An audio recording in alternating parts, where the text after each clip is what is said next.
There is a unique word in our parsha which is very interesting and has various mystical connotations as well. Hoya, it's mentioned with regards to one of the plagues that Hashem will punish, will send his hand, literally, will be Hoya. Its root is obviously from the same root as Havyah. It will come upon the animals and everybody who is in the fields. So this plague, the plague of Dever, we call it.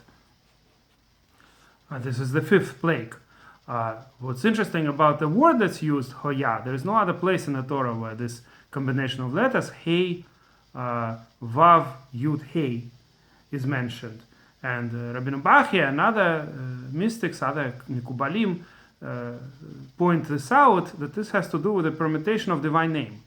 Now, of course, the main name of Hashem is, they sometimes call it in English, based on other languages, Tetragrammaton, a four-letter divine name. The mystical name that we never pronounce, as I mentioned in other lessons. So this name has permutations. There are ways to arrange these four letters in 12 different ways. I mean, normally 4 letters can be arranged in 4 factorial ways, that would be 24, 4 times 3 times 2. But in this case, since 2 heys are the same, so therefore there are half as many possible combinations, so there are 12 combinations of the name Havyah. And what's interesting is when we want to point out this specific name, Yud Kei Vav Kei, we actually use the word Havyah, which is Hey, Vav, Yud, Hey, exactly like it's written in this week's Parsha.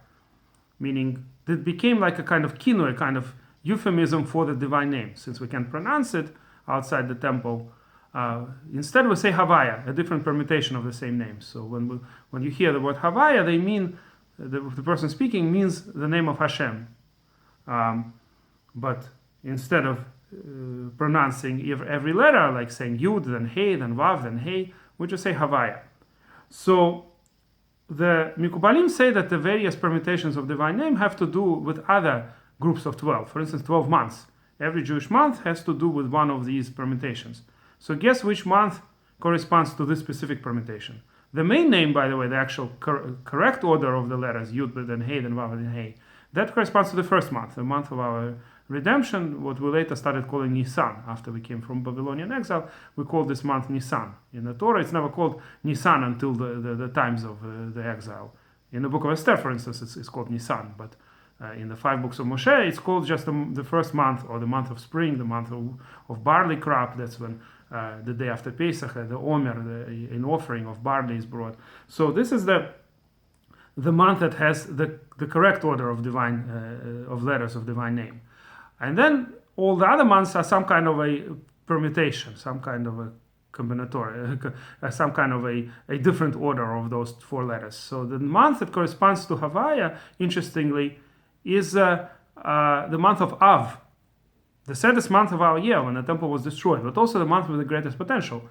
This idea that Mashiach is born on the 9th of Av, right? That the Mashiach, right? That the greatest redemption will come from the worst day. So in a sense, it's the month of Av that corresponds to this particular order. But here, of course, it's also the unique place where the Torah mentions this word Hoya is in regards to punishment, right? This particular order of letters does have to do with punishment. Now, that's another interesting pattern.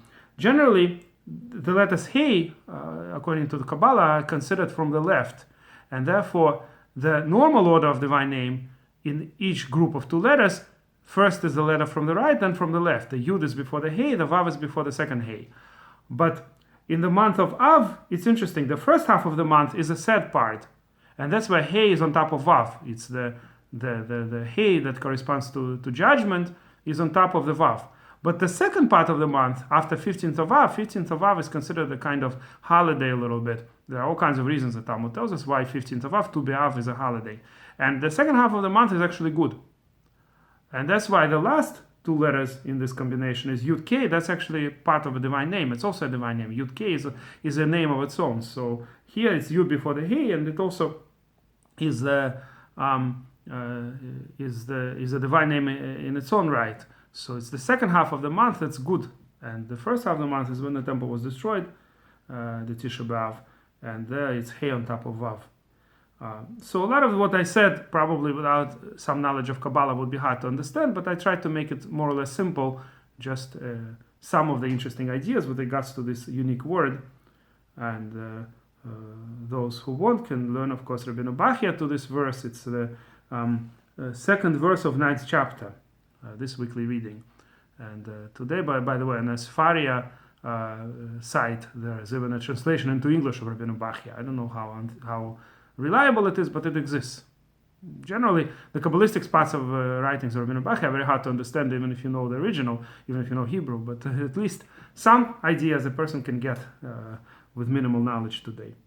We live in the generation of when knowledge is very available, but not so many people are interested in it. On this, I'm going to end. If you like this video, please press like and please subscribe to our channel.